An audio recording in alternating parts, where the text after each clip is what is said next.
चलो question number 5, next question. The following is the summarized balance sheet of UMA Limited as on 31st March 2020. Liabilities में दिया 1 lakh equity share of 10 each fully paid which amounts to 10 lakh. Reserves में 3 reserve है, securities premium, general reserve, profit and loss. और liabilities है हमारे पास sundry creditors and provision for tax. Assets में देखो गुडविल भी है इस बार. Goodwill, machinery, furniture, investment, stock, debtors, cash in hand, cash at bank, और दे दिया है एक fictitious asset that is your preliminary expense. इसे नहीं लेंगे हम. क्लियर. चलो नेक्स्ट बोला additional information. The company transfer 20% of its profit after tax to general reserve. तो याद रखना वहां पे हम लोग ट्रांसफर करते हैं जनरल रिजर्व में, तो ये 20% वहां काम आएगा. Net profit before taxation, underline करो, बिफोर टैक्स दिया है. For the past 3 years were as follows. 2018, 19, 20 का हमें प्रॉफिट दे दिया. Machinery is valued at 6 lakh. Asset का रीवैल्यूड फिगर दे दिया है.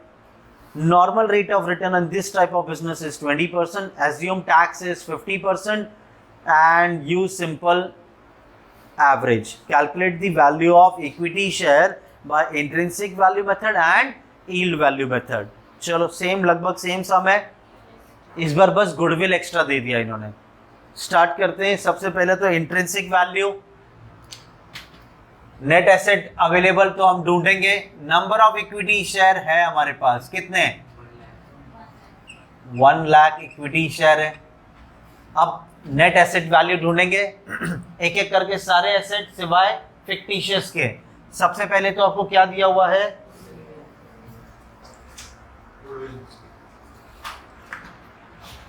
सबसे पहले दिया है गुडविल. नेक्स्ट क्या दिया है? मशीनरी. नेक्स्ट फर्नीचर दे दिया है. फर्नीचर के बाद इन्वेस्टमेंट. इन्वेस्टमेंट के बाद स्टॉक दिया है. Next debtor. उसके बाद cash in hand, cash at bank. कोई भी एडजस्टमेंट दे दिया ना अगर आप लोग को, तो वो एडजस्ट वैल्यू करके ही यहाँ पे वैल्यू लिखना. बोल दिया डेटर्स के ऊपर आरडीडी माइनस कर दो. प्लांट का रीवैल्यूड फिगर दे दिया, ले लो. गुडविल दे दिया है तो हम ले रहे हैं, नहीं तो गुडविल भी कैलकुलेट करने बोलेंगे. क्लियर है यहाँ पे. चल और एक अब एक्सटर्नल लायबिलिटीज में शेयर्स और रिजर्व छोड़ दो. क्रेडिटर्स कितना? ठीक है. आगे प्रोविजन फॉर टैक्स. और कुछ है लायबिलिटी? चलो रीवैल्यूड फिगर किसका दिया?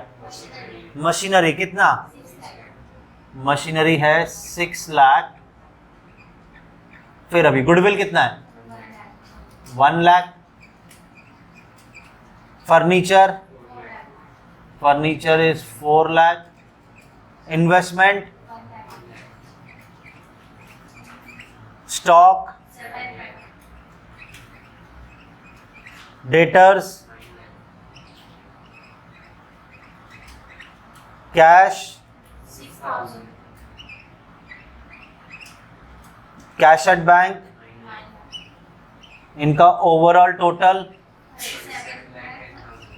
37,10,000. चलो एक्सटर्नल लायबिलिटीज बताओ. हाँ 37,06,000. कौन बोला रे गलत?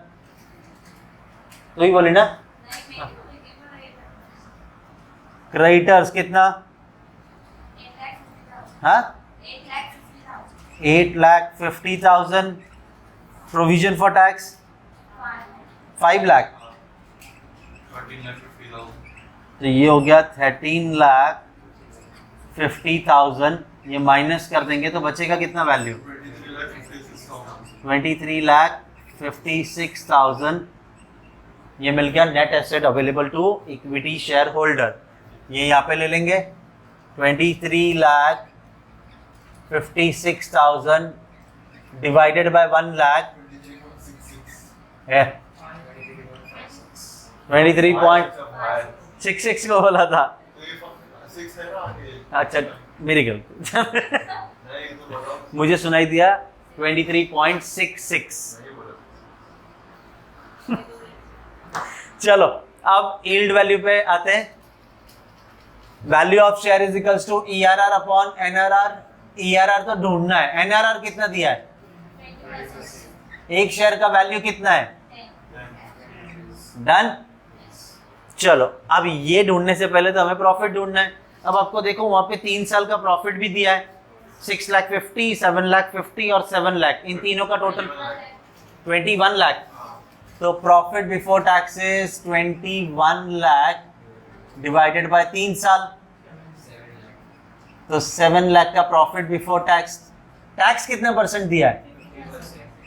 50% टैक्स माइनस करेंगे कितना? तो बचेगा कितना? ये मैं वेरी गुड 3,50,000 मैं बताता हूँ। ट्रांसफर टू रिजर्व कितना परसेंट बोला है?